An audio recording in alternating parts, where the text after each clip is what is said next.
30 Odd Minutes is sponsored in part by Digital Dowsing. Who are you powered by? For the next 30 minutes, we will explore the unexplained.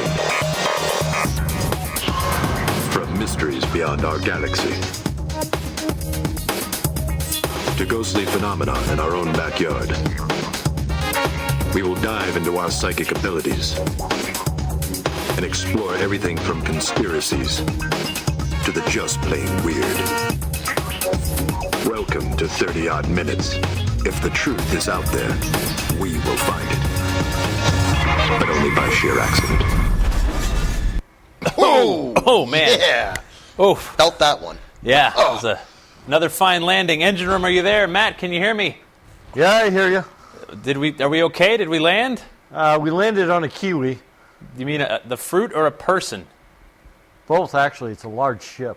Oh, God. Hope everyone's okay. Well, that might explain it, because it looks like we're in New Zealand. That's the Inverlochy House, if I'm not mistaken. It is. This is exciting. We are in New Zealand. Welcome to 30 Odd Minutes. I'm Jeff Belanger. With me is the lovely and talented Andrew Lake. Howdy, Jeff. And we're excited to have you guys here. I was just down under last week.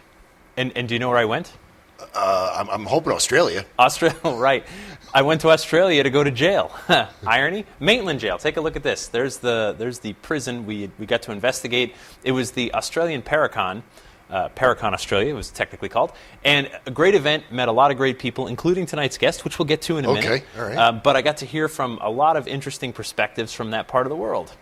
And it was kind of neat. We had the mothership over Sydney, but of course no one saw it. It was right? cloaked, of course. And so really exciting to be down there.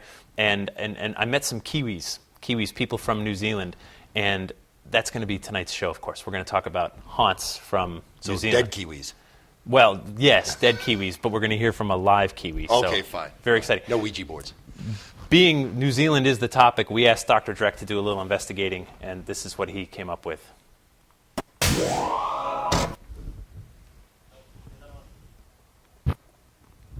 Greetings, eyeballs. Dr. Dreck here, and we're talking about New Zealand, but I'm going to tell you the truth about New Zealand. All these years, they have purposely misspelled their name as Z-E-A-L-E-N-D for a good reason, because their real name is Z-Land. In other words, it's the land of the zombies. Yes, they've been fooling us all these years. How do I know? With my special X-ray cameras here. Here's the Governor General of New Zealand. Now, with my X-ray camera, here's what he really looks like. Ha! Ha! See? I have some more underground pictures here. Look. Here's the voters going to the polls to vote in the next election. And here's a typical scene from their McDonald's. And here's what happens if you hold the elevator door for somebody. Don't ever do that in New Zealand. So don't pay any attention to their tourism site. New Zealand will welcome you with open arms. I don't think so. They're going to welcome you with open mouths. Ooh. Thank you, Dr. Dreck. He gets to the bottom of it. Yeah, I think he gets a little paranoid down there in the lab. There's a reason we never let him out. There really is. All right, let's get to it. New Zealand. It's full of hauntings. From the Maori legends to modern buildings, centuries of human history have left a mark on the North and South Islands. Tonight's guest is the founder and lead investigator with Strange Occurrences, a paranormal investigation team based in New Zealand. He's also the co-author of the book, We've Got It, Spooked, Exploring the Paranormal in New Zealand. Please welcome, live from the city of Wellington on the North Island of New Zealand, James Gilberd. Hey, James. How are you? Hello. Good to have you here. I'm good. All right. Great to have you on the mothership. I got to spend some time with you in the land down under, and I got to hear your presentation, and I said, this is a guy that would be perfect for 30-odd minutes, because he's odd. Are you not? I'm pretty odd. I'm about average in New Zealand. We're all pretty odd, actually. And honest. And honest. So James, not just a lead investigator for Strange Occurrences, also a photographer, all-around good guy, and drummer who happens to work with musicians, so he says. So we've got a real Renaissance man here. James, let's talk about one of the earliest ghost stories that comes from New Zealand. You talked about it in your presentation. Please set this up for us. We even have a painting. Yes. The date has dropped out of my head, of course, and I don't have any notes, but 1865, Lake Tarawera, beg your pardon, Mount Tarawera in the background, and the picture is a painting of a canoe. The Maori call it a waka.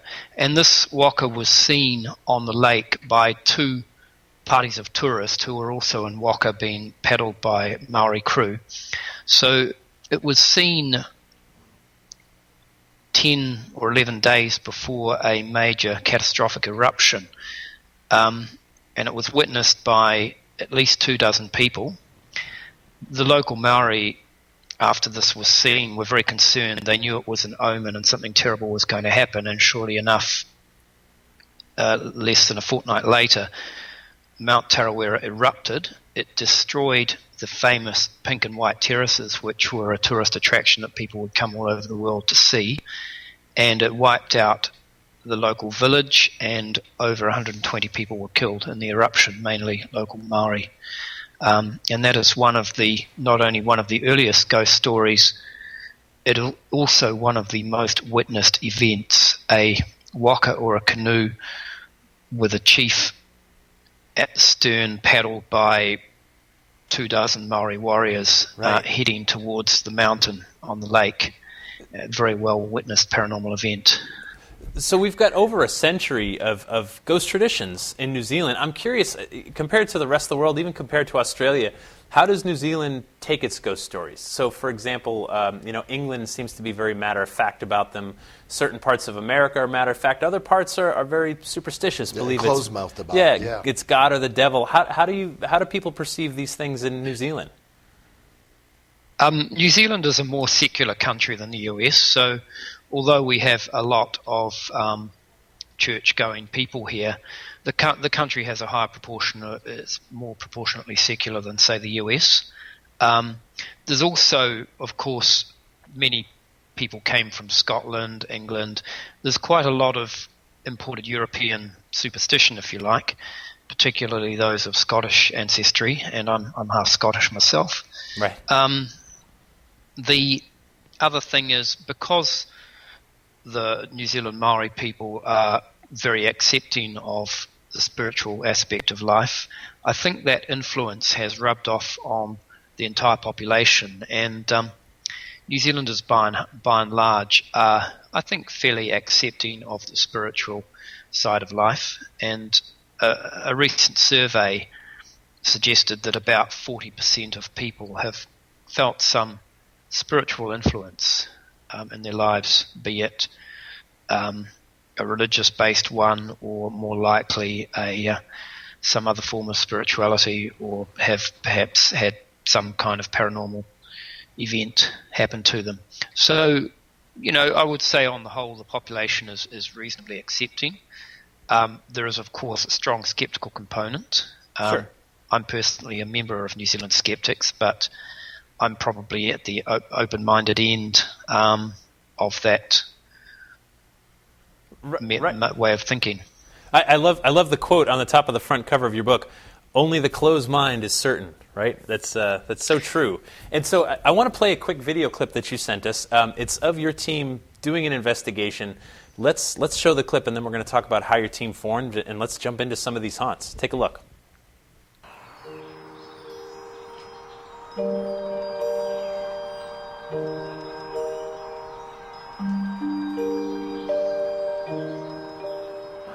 Now that is a good start. This is what's meant to do.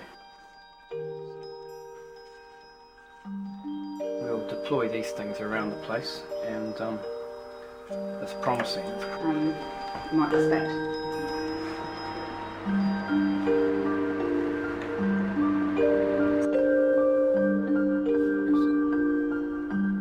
It's measuring about 16, 17 degrees, 17.1. Should we start switching some lights off? Yes.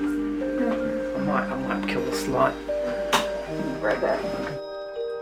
Well, the only thing that someone's told me, he was up there on his laptop and he felt this pressure on his shoulder like a massage because he was stressed, and that was it.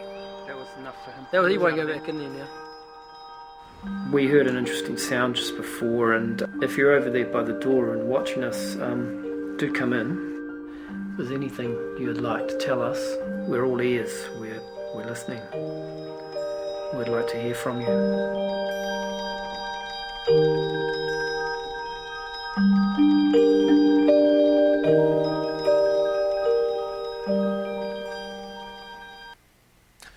James, tell us, how did your team, the Strange Occurrences, come together? We formed in 2005. Are you reading? And we drank a lot of coffee, and we had seen a late night episode of the Taps show, I think an early Taps show on TV. Sure. And I kind of sat up and thought, we can do that. That's cool. My wife kind of groaned and thought, oh no, here we go. And I soon recruited her into the team, and another friend who helps me mind my gallery business. And we mostly drank tea and kind of sat around and did a little investigating. But it wasn't until probably 2007 that we became quite active once we started to get a bit of publicity. I know that you have possibly tens of thousands of paranormal groups in the US. Well, when we formed in 2005, there was only one other group in New Zealand with a website, and they disbanded about the same time as we formed. So for a little while, we were the only paranormal group in the country actually with a website. This image here was taken a little later, I'm guessing about 2012. There's 8 of us in that photo, and we're in front of Inverlochy House, and the guy squatting over here, Rob, that's his big truck that we all pile out of and look very intimidating.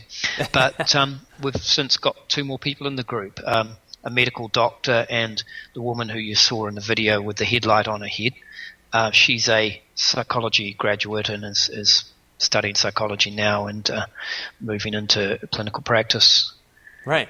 Well, so Andrew, when you saw that video clip, I mean, it looks familiar, right? I mean, it looks like lots of setups we've investigated with, DVR systems, closed circuit cameras, EMF meters, No, not much changes if you're on the other side of the world from what we're doing, that's for sure. Right, but here's something that is a little different that these guys have done. Let's talk about the Inverlochy House, James, because I read in your book a very interesting experiment that you've been conducting there. That's where you're trying to get hard data. Can you explain what you guys are doing? Yeah, the main problem with paranormal investigation is you quite often only get to go to places once, and the possibility of something paranormal happening in the short time period that you're there is pretty remote, given that incidents only happen very infrequently. So with Inverlochy House, we have good access to that place. Mark, who's one of the founder members of our team, he is the manager there, so we can pretty much get in there when we want to, and we've done a number of investigations there. We've repeatedly investigated, and occasionally things happen.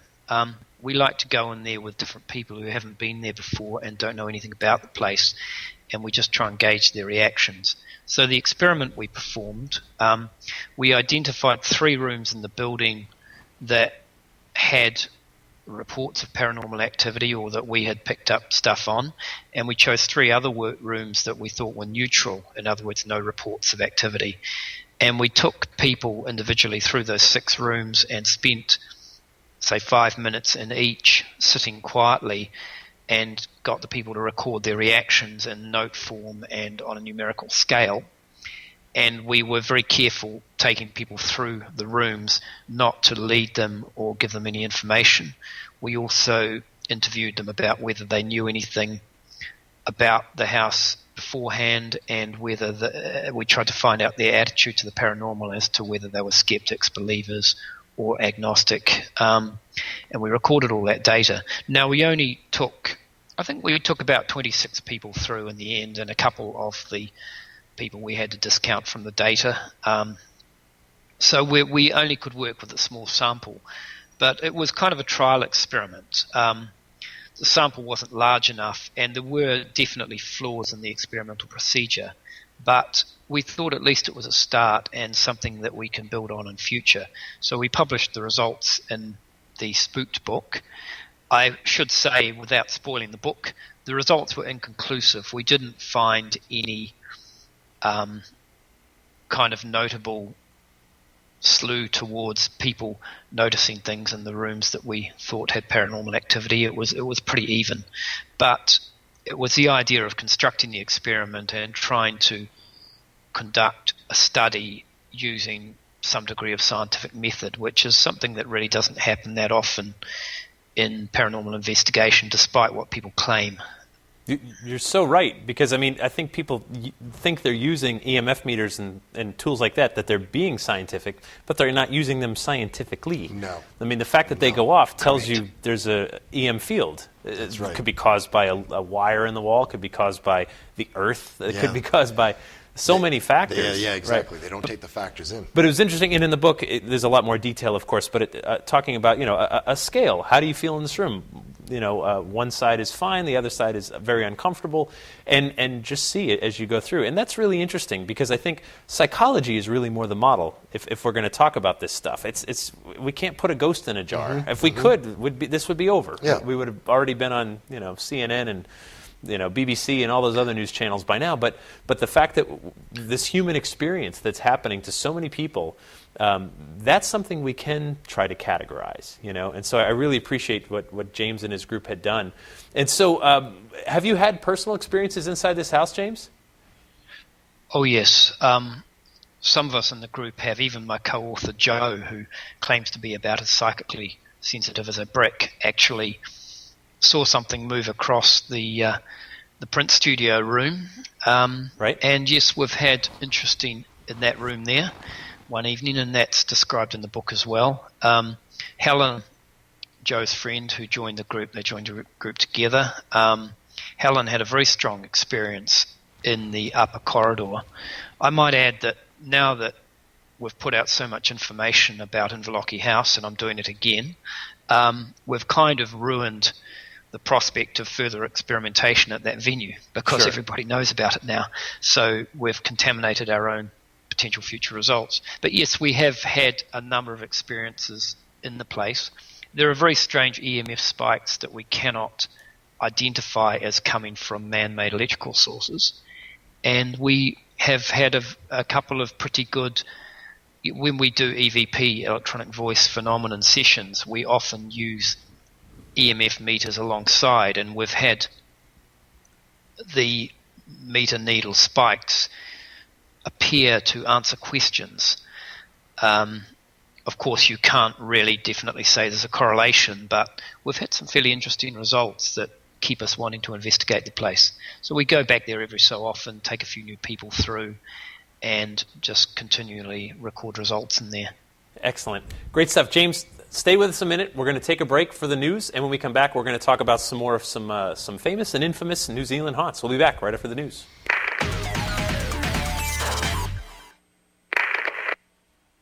A series of muddy animal tracks recently discovered on a paved road in Johor Bahru, Malaysia, have some locals there wondering. The tracks, which stretched on for more than a mile, appear to belong to three large animals: an elephant, a tiger, and a Bigfoot. Elephants and tigers are creatures known to inhabit the Endau Rampan Forest Reserve, but for many years people in this part of Malaysia have also reported sightings of a large man-like ape and the large footprints these giants are said to leave behind.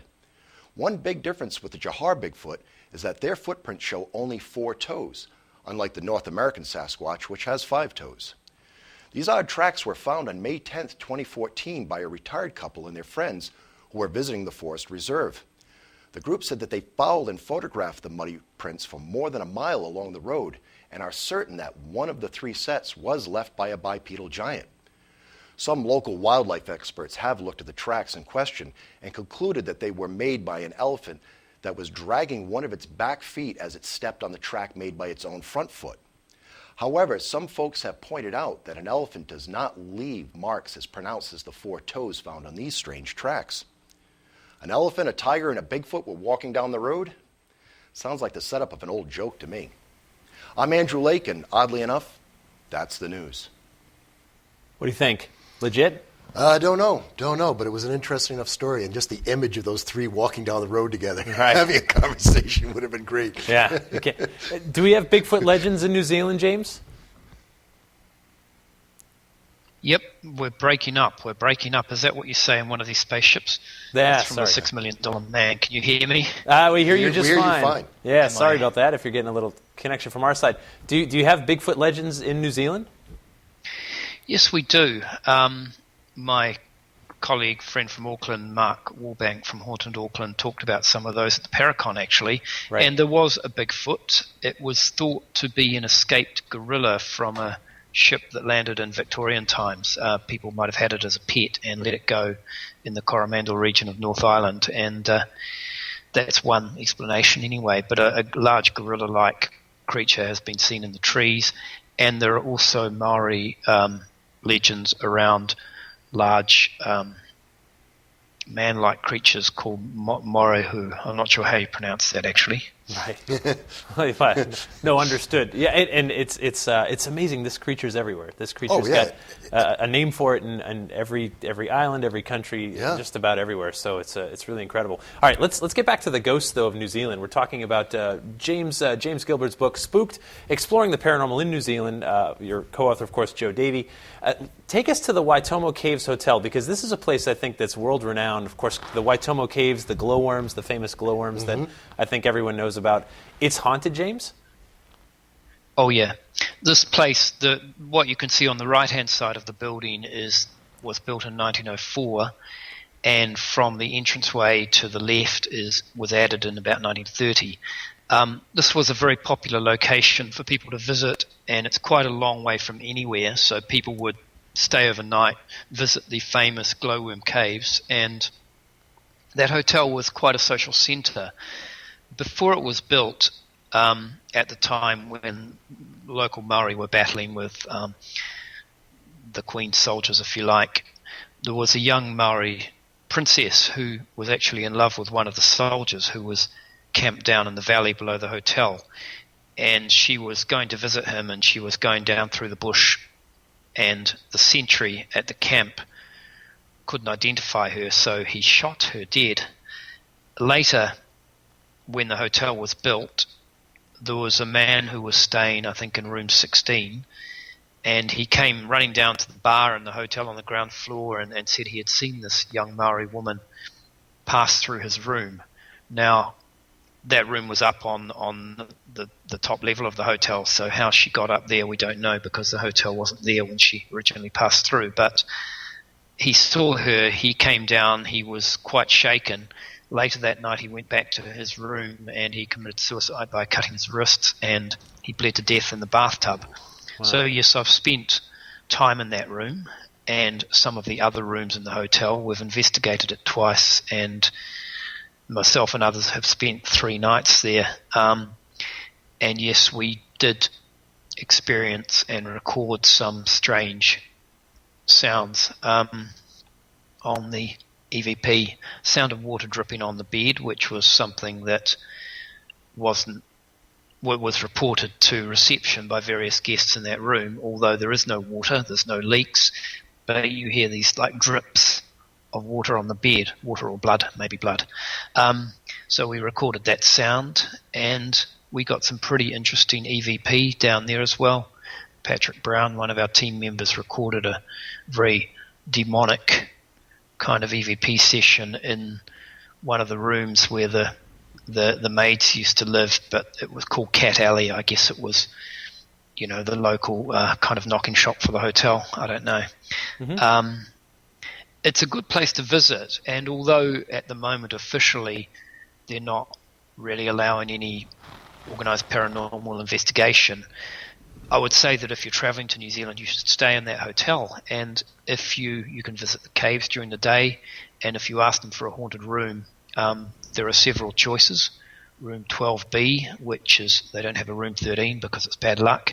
Room 12B, room 14, room 16, room 1. The suite of rooms in room 25 is very eerie. You get a really strange feeling when you go in there. So I think any of those locations, or the whole hotel in general, is definitely worth a stop. Right. It's like I said, world famous, and of course the haunting just adds more fuel to the lore, for sure. All right, let's get closer to where you are right now. Let's go to Wellington City and Sea Museum. This is a place I understand you investigated with some members of the media, which, as you mentioned in your book, adds a certain element to the investigation, a discomfort level, I guess, if you know you're being watched. Tell us about the museum. Yeah, that was built around 1890 as a customs bond store and also the headquarters for the Wellington Harbour Board. And it has its share of reported ghosts. some of them completely fictional. They used to run ghost tours there, and the guy that was running them just made a whole lot of stuff up. And some of those things that he made up have persisted. However, we've done, I'm going to say, half a dozen investigations there. Members of our team have seen things there moving across a lobby area before entering the boardroom, and when we go there these days, we concentrate on that area. And what you're seeing in this photo is looking into the lobby area. At the top of the stairs, there's this room, and the big doorway behind leads through to the boardroom. Now, the last time we did an investigation, we did an EVP session in this lobby. Nothing much happened. I left one of our recorders behind, and we moved through into the boardroom, which has the big curvy velvet table. And I think there's a photo of that. And when we conducted the EVP, again, nothing much happened, but we heard some faint knocking, like wooden knocking sounds. That's the boardroom. And, I had the two recorders synchronized, and when I got back home, I listened to them, and the recorder that was left in the lobby had a lot of knocking on it. And when we put them together in synchronization, you could hear that there's a good patch of the knocking on the table appearing to respond to our questions. And it's probably the best thing that we've actually recorded in terms of, it's actually really hard to record stuff. I think all you guys that do paranormal investigation know quite often when something happens, you don't manage to record it. Well, on this occasion we did. And we're just keeping that. I played it at the conference, but we're just keeping it back at the moment because we want to do more investigation of that site and try and identify what the knocking might have been, whether it was natural to the building. We also want to try and repeat the experiment and see if there was a communication and whether we can continue and build on that. So we've got a fair bit more work to do there. Right. Now, when you're in there, you had mentioned in your book how newspaper reporters were with you at the time. Yes. Does that add an element of discomfort? I mean, I forgot about those guys and went off topic. No problem. Yeah, I mean, the others mentioned that, but actually we've had the media around us quite a lot. I mean, when we were one of the only teams in the country, we were getting media attention all the time, so we kind of got used to it. But the people that are mentioned in the book, I think they thought that maybe things would start levitating and flying around like they do in the Ghostbusters movie, and perhaps they were a little disappointed when that didn't happen. It's kind of awkward doing, I think a lot of you guys have probably been in the position of doing investigations with the media present and sometimes for the media. Because if a TV crew or a journalist rings you and says, we've got a spare film crew tonight, are you guys doing anything?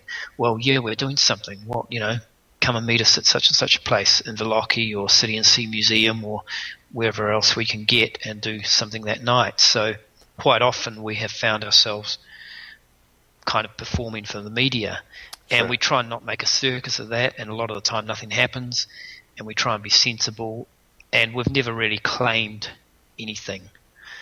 We're not into big proclamations, this place is haunted, or it's not. It's a difficult line to tread.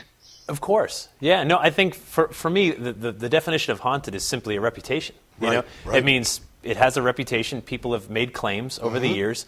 We all know you could go there one night and it's off the charts. You go there the next night, nothing. And it's a snooze fest. Absolutely nothing. And it's a fleeting thing, isn't it, James? And and we were together in the Maitland jail just last weekend in Maitland, Australia, and in New South Wales. You go through this building, you're breathing in the history, you know what took place there. Some people got nervous and had the heebie-jeebies, other people had nothing happen, but still we're there. Yeah. And we're having the experience. James, we are all the way out of time. The name of the book is called Spooked, Exploring the Paranormal in New Zealand by Joe Davey and James Gilberd. We'll, of course, have links to your website from ours. Thank you so much for joining us, James, and until next time, folks, stay odd. Thanks, James. We'll be right back.